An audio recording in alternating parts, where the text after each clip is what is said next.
Welcome to this message by Ray Stedman titled Boils at Christmas from raystedman.org. The text for this message is from Job 19:13 through 27. The old Christmas carol tells us to deck the halls with boughs of holly, for this is the season to be jolly. But I have noted with you, I'm sure, a very strange and somber note this Christmas. The energy crunch has taken away all the decorations from the streets. There aren't any bright lights on the houses, and it's a rather dull and gloomy Christmas as you drive around in comparison with Christmases of the past. And I think some of us feel the somberness of this occasion, especially as we read in the papers these chilling stories of cruel and ruthless murders that are taking place in many places today. And we know that famine is spreading in the Sahara, war clouds hang in the Mideast, corruption still occupies the front pages of our newspapers on the political scene, and many people today are asking very honestly, what's there to celebrate about Christmas? Why should we celebrate? Many of you perhaps are facing personal sorrow in your own life and feeling pain and tragedy. And despite the joy of family reunions, there's an inner darkness and a pain. I had lunch this last week with a man who told me he had all the outward marks of success. Eminent in his profession, had a beautiful home, a lovely family, all these things that people count as important. And yet he said inwardly he was filled with a constant agony and a sense of self-doubt. And many are feeling this way. Where is the joy of Christmas, they say? Well, for an answer to that question, I'd like to turn to the deepest record of human agony found in the pages of the Bible, the book of Job. The passage that was read this morning to us from the 19th chapter of Job.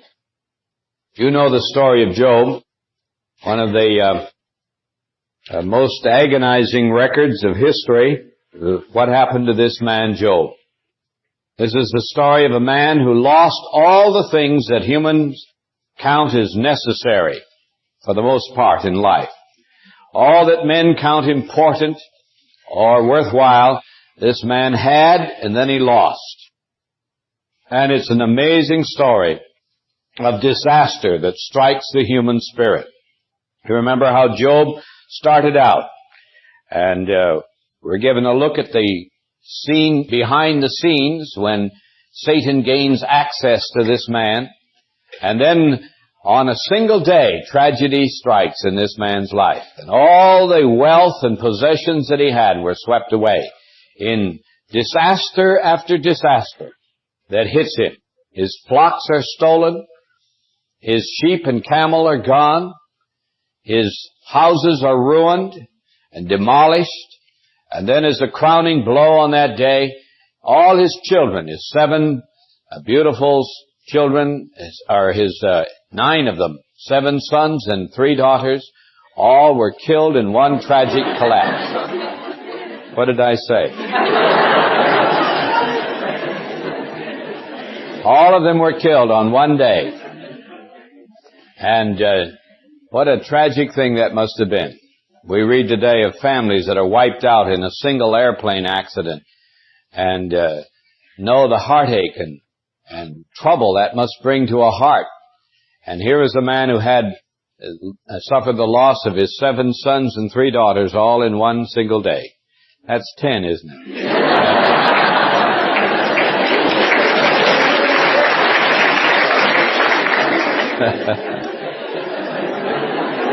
You can see what a shaking experience is to even recite about it, tell about it.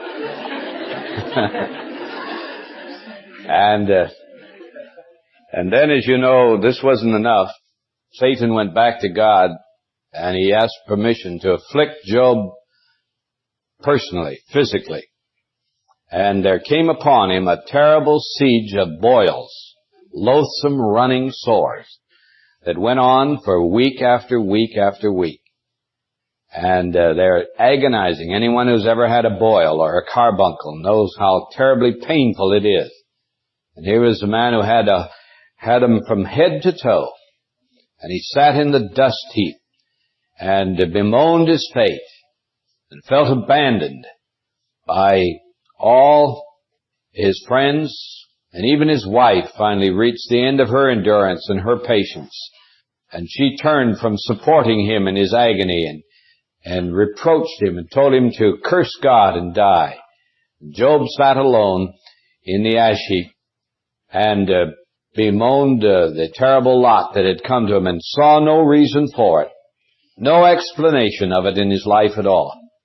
And to make matters finally the worst they could possibly be, he had 3 friends who came to comfort him.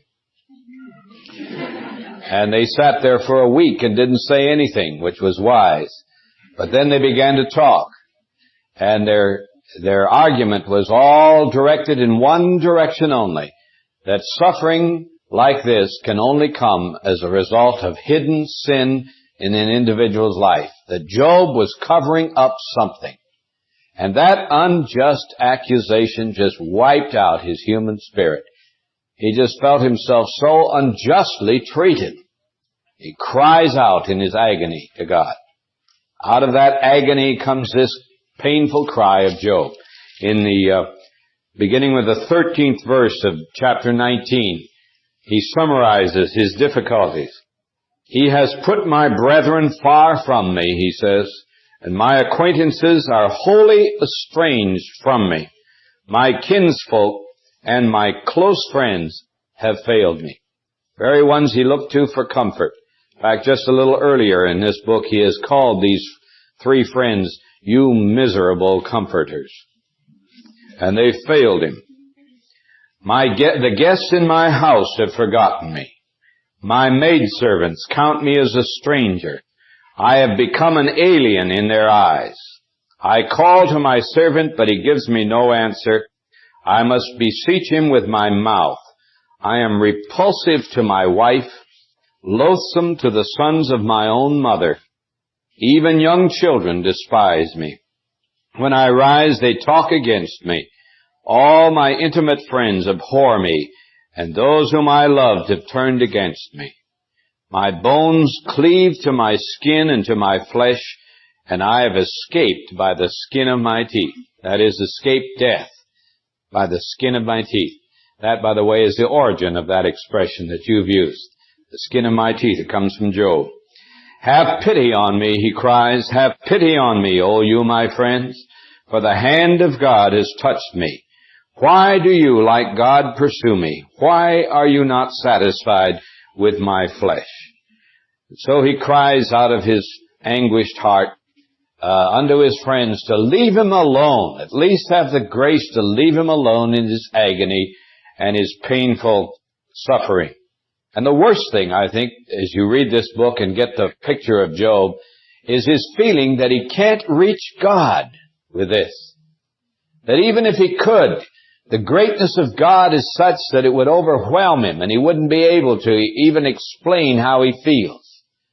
And he feels this terrible sense of frustration that he couldn't reach to God. So he cries out in the verse 23, Oh, that my words were written. Oh, that they were inscribed in a book. Now, Job didn't know that that prayer would be answered. And these words have been inscribed. He's crying out that he might be able to write it down, that someone, sometime, might be able to understand what he was going through. Oh, that with an iron pen and lead they were graven in the rock forever. That's the gloom in which this man lived. As many of us are feeling gloom and despair, perhaps nothing equaling this in any way, but feeling it in this day. Now, suddenly, a light breaks in through this gloom. In the next few verses, you have what occurs several times through the book of Job, that out of the terrible sense of agony and anguish and frustration and weakness and despair and anger which he feels, there is suddenly born a light of hope and of faith. And there are 5 or 6 times through this man's cry where he suddenly is helped to see something. And light breaks into his gloom and darkness. And there's a sudden dawning of faith. And this is what you have in the very next verses. Job then cries out, "For I know that my Redeemer lives, and at last he will stand upon the earth. And after my skin has been thus destroyed, then from my flesh I shall see God, whom I shall see on my side, or by myself, for myself, and my eyes shall behold, and not another." Then the light fades, and he sinks back into the gloom, and he begins to cry out again, "My heart faints within me." But in the moment here, there has been a brilliant breakthrough of light into his darkness. And in it, Job sees 2 things, 2 remarkable things. He sees that the ultimate answer of God to the agony of men is to be a coming to earth of a goel. That's the Hebrew term that Job uses. A goel. A kinsman redeemer. A redeemer who would be related to him. You'll find this word goel frequently through the pages of the Old Testament. It's in the book of Ruth, where Ruth comes out of Moab, begins to glean in the fields of Boaz. And to her astonishment, she learns that Boaz is her kinsman, related to her through marriage, and that he therefore can act as a kinsman redeemer, as one who has the capacity and the ability and the willingness to heal her hurt and change her circumstances and deliver her from her troubles. And you find it frequently in other places in the Old Testament, the idea of someone who's related to us. Now that's what Job saw. He saw the coming of a goel, a kinsman redeemer, who would have the strength and the ability and the capacity to deliver. And linked with that would be the fact that this would work its way out through a death and a resurrection. And Job sees this. He says, "Then after my skin has been destroyed," that is, this body has died, "then out of my flesh, or apart from my flesh, I shall see God, whom I shall see for myself, and my eyes shall behold, and not another." And then the light fades again, and Job sinks back into his gloom. Now the amazing thing is that in that flash of light, in the midst of the darkness of this man, in his ancient world, there was a revelation of the 2 great causes of celebration in the Christian faith. Here's the message of Christmas. An incarnation.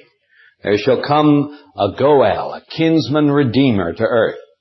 And here's the message of Easter, the resurrection from the dead, when the ultimate solution of man's problems will find a relief in the resurrection of the body, and man shall enter into the life God intends for him. Now, on this occasion, of course, we're interested in this first glimpse that Job had. When Jesus came to earth at Christmas, he came as the goel, as the Redeemer of man, but as the Redeemer who is one of us, related to us. That's the great truth that Job saw in that ancient day. We don't know how long ago Job lived. The book tells us that he was a citizen of the land of Uz. Now, I'm not sure where Uz is. No one is quite, although I suspect that it's down in that part of the Persian Gulf where the Arabs are now holding all the oil of earth. It's in that section of the country that the land of Uz was located. And Job was a citizen of Uz. And it may be that this is the oldest book in the Bible. Many scholars feel it is. So that far beyond the days of Abraham and Moses lived Job on the other side. And yet looking down across the running centuries, he sees that the hope of the solution of man's agony is to be the coming to earth of a kinsman redeemer, one who would be related to us. When Jesus was born in Bethlehem of Judea, in the manger there, the shepherds were told that the one who was born would be a man, a baby, a human being like us, related to us, and thus one who would share our anguish, who would share our pain and our sense of frustration and understand it and know it. And when he came into a world like ours today. I think Sherwood Wirt has captured the mood of that first Christmas very exactly in this description, which I took from a Christmas card I received from him this year. Sherwood Wirt is the editor of Decision magazine, and this is what he'd put on his inside of his Christmas card. He says, the people of that time were being heavily taxed and faced every prospect of a sharp increase to cover expanding military expenses. Does that sound familiar? The threat of world domination by a cruel, ungodly, power-intoxicated band of men was ever just below the threshold of consciousness. Moral deterioration had corrupted the upper levels of society and was moving rapidly into the broad base of the populace. Intense nationalistic feeling was clashing openly with new and sinister forms of imperialism. Conformity was the spirit of the age. Government handouts were being used with increasing lavishness to keep the population from rising up and throwing out the leaders. How contemporary. Interest rates were spiraling upward in the midst of an inflated economy. External religious observances were considered a political asset. An abnormal emphasis was being placed upon sports and athletic competitions.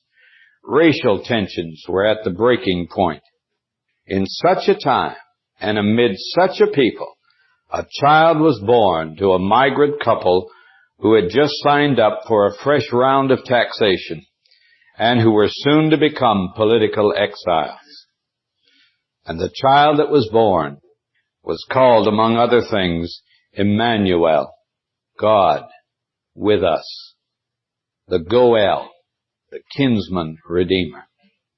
Now that's the message that Job saw, that illuminated for a brief moment the agony that he was going through. God eventually met this man, and though he didn't answer all his questions, he resolved the conflict within his heart, and the story of Job ends on a happy note. A man came to one of our pastors the other day, just all excited. He said, "Did you know that Job has a happy ending?" And it does have. God met this man. But what Job was permitted to see in the gloom and despair of his heart was the ultimate solution to the problems of human agony, whatever it may be. That one would come who had the capacity to take hold of the problem that hurt, the pain, the heartache, the turmoil, the stress, the pressure, and do something about it. Work it out. But work it out through a process that would well involve, often would involve, a death and a resurrection to follow. This is what Job saw. This is God's process. But he could put his troubles into the hands of one who was capable of handling it. And this is what the message of Christmas ultimately is to us. Last Sunday I was listening on the radio to the broadcast of the First Presbyterian Church of Berkeley, and I heard Pastor Earl Palmer describe to his radio audience the picture that Rembrandt painted called The Adoration of the Shepherds. Rembrandt's interpretation of the visit of the shepherds to the babe in Bethlehem. It was a simple scene in a stable, and there in the stable were the mother and the child, and Joseph in the shadows in the background, and peering over into the manger were the shepherds with their sheep scattered around them. They couldn't leave the sheep in the field. They had to bring them right with them. And they brought them. And there the artist has captured the simple scene of these faces looking down into the manger where the babe is lying. And above the manger, arching above the manger, the artist has painted a ladder which suggests in its shadows the form of a cross. Rembrandt was too great a painter to just simply put a cross in by itself. Nothing as crass as that, but there was the ladder that suggested this. And on the beam on which the ladder rested is a rooster, the symbol of betrayal. And the artist is suggesting here that it's by means of the cross, the betrayal, the crushing inner agony of betrayal, and the outer agony of a crucifixion, that the one in the manger would become the world's deliverer and redeemer. But the striking thing about the picture is that the light that illuminates the whole scene is not coming from outside, but from the manger itself, where the babe is lying.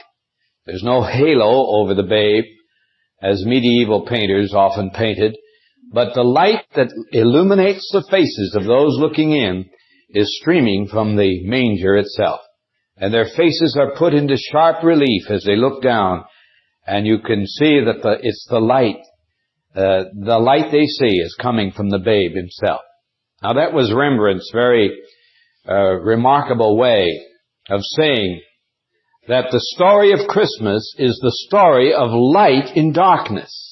As the prophet Isaiah had said, that a light would break out upon those who sit in darkness.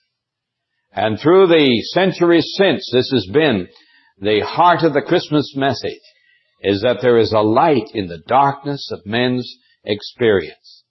All hope shines and gleams from the manger. And men begin to see the answer to their problems in that. For that babe is God's Goel, our Goel, our kinsman redeemer, the one who shares life with us, with its ache, its agony, its pain, its betrayal, its heartache, all that makes up the suffering of men today. He understood, he knew, he entered into. The world into which he was born was a gloomy, dark, hopeless world, where men lived in misery, by and large, as the world of our day is increasingly becoming like this. But what they learned, and the glorious good news that broke out upon that dark first century, was that there was one who was capable of taking whatever problem a human being was involved with and doing something about it. You see, a kinsman redeemer undertakes to work out the solution to the problems all on his own. He only comes into the picture when the person who's suffering or hurt has reached the end of his own resources. As long as the person had resources of his own in Israel, he was expected to use them to help solve his problems. But when you reach the end, where there was nothing left, then you could count on your relatives. And among them would be one who would be the kinsman redeemer, the one who would undertake to be responsible to take you out of that difficulty and deliver you from it. And this is what Job cried out in the midst of his pain. I know that my Goel is alive. And on the earth at last he shall stand. And when the worms have destroyed my body, my skin and bones are gone, then out of my flesh shall I see God, whom I shall see for myself and not another. A personal confrontation face to face with the one who was his kinsman redeemer. And this is the message of Christmas. This last week I've heard a half a dozen stories of people who were on the verge of suicide, who had given up, just didn't want to live anymore because of the overwhelming pressures in the world in which we live. And then some Christian had fortunately been brought into the picture some way or another in various ways, and had told them of Jesus. And there had been that personal commitment of faith that had related them to the story, to the one who had came at Christmas. And the miracle had occurred again, as it's occurred so many times. The restoration of inner strength, the impartation of peace and joy within, and the beginning of a gradual working out in strange and sometimes ways that could never be anticipated of the difficulty and the problem that oppressed them and seemed so insoluble at first. That's the message of Christmas, isn't it? That here we have a Goel who can take our problems and work them out. He will lead through death, the death of our present circumstances, to a resurrection beyond. And all this is ours if we'll have Him. All God's blessings and all the victories that He has won are always made available only to faith. You can go through Christmas without Him. You can try to work out these problems yourself, if you like, and God will let you do it. But if they bring you to a sense of despair and you still will not turn them over, yield them to the working out of the kinsman redeemer, they will crush you and destroy you. Perhaps your life will be at stake because of it.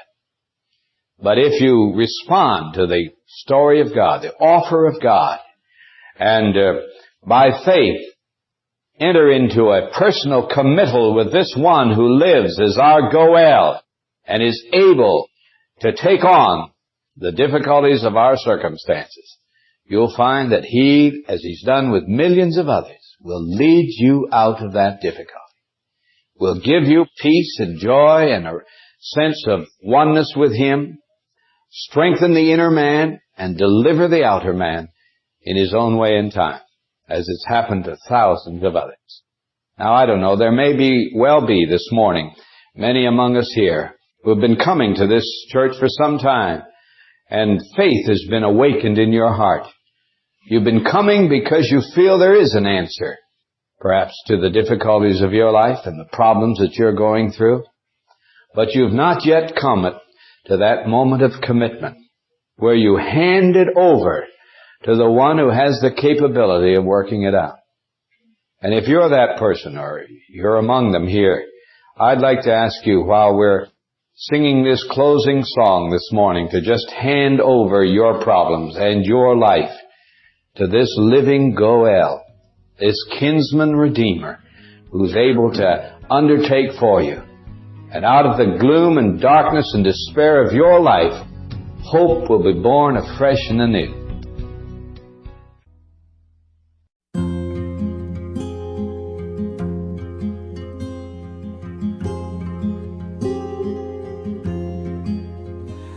What child is this who laid to rest on Mary's lap is sleeping, whom angels greet with anthems sweet, while shepherds watch are keeping?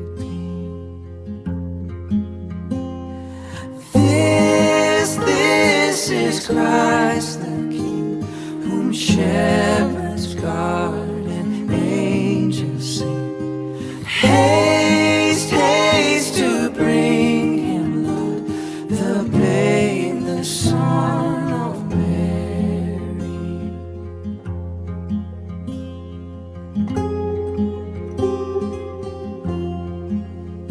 So bring Him incense, gold, and myrrh, compassion, King, to own Him, the King of kings, salvation brings. Let loving hearts enthrone Him. Raise a song on high. The Virgin sings her lullaby. Joy, joy, for Christ is born, the babe.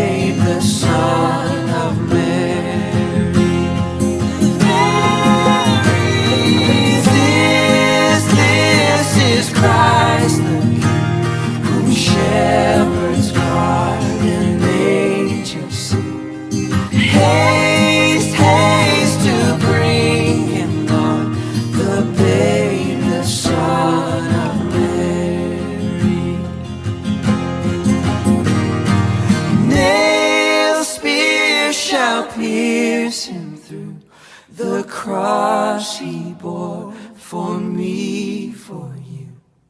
Hail, hail, the Word made flesh, the babe, the Son of Mary.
Song we could ever sing,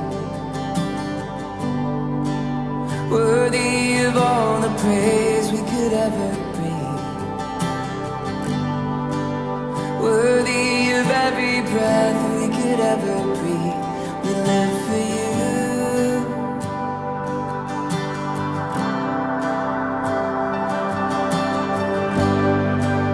Jesus, the name above every other name. Jesus, the only one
every breath we could ever breathe, we live for you.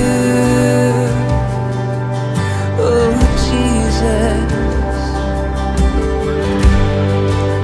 Jesus, the name above every other name. Jesus, the only one who could ever save. Worthy of every breath we could ever breathe, we live